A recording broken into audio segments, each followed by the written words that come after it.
Hello, Tollgate campers. Today is a beautiful day, and we can't do anything with sharp objects until we learn a little bit about first aid.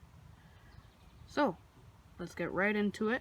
As soon as you get an injury, you can see my very realistic injury drawn on with a Sharpie and a dry erase marker.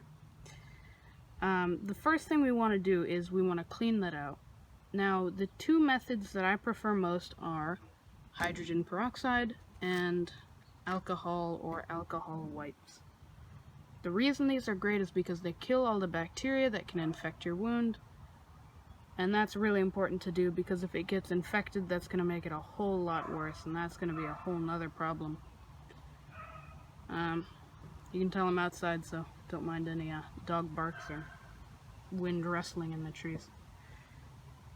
Once you've cleaned your wound, you want to close it, and three ways of closing that I like are Steri-strips, which are basically like weak stitches for less serious cuts, and then these three things which work in unison are gauze, which is just gonna wrap it up, non-stick pad, which you cut a little bit of this out and you put it on the wound first.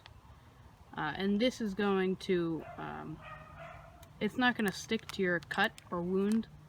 That way, it's not going to be painful and you're going to grow a scab and it's going to heal itself.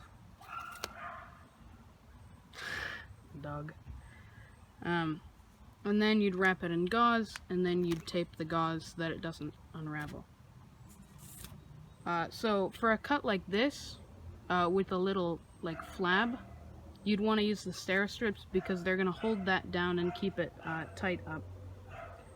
One more thing that you want to have is a good sharp pair of scissors, because if you're going to cut the non-stick pad or the gauze, it's going to be really annoying if you're trying to chop at it with a pair of dull scissors and it's not cutting. So, to demonstrate how to clean off a cut, I'm going to move these things out of the way. And this. You would take, this is my outdoor sink, it's just a bowl. You would take your antiseptic and you just pour it. This kind of just drips, it doesn't really pour, onto your wound.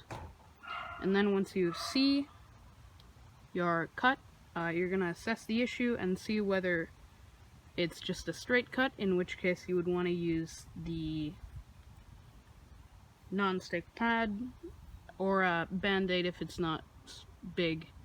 If it's a bigger cut, you're going to want to use the non-stick pad, and if it's a serious and deep cut, you're going to want to go to a hospital or call a doctor and see whether it's serious, because if you get a really deep cut, you can sever tendons so your fingers won't bend anymore. Or you could cut nerves, which means that your finger would basically just be paralyzed, same thing as cutting a tendon. And that is one thing that we really don't want to do. So, to avoid injury, you should never cut, pierce, stab anything towards yourself, because if you get a bad injury, it's going to be terrible. And you might regret it for the rest of your life. So, we want to be really careful with anything sharp. If we don't trust ourselves with something, or we're not sure if we know how to use it properly, we should ask an adult to help us. Like if you're not confident with a drill, or you're not confident carving, or you don't like using sharp scissors for things, or anything you're not confident about that could be somewhat dangerous, you should ask for help with. Anywho, I think that's about it. So, stay safe, and happy camping.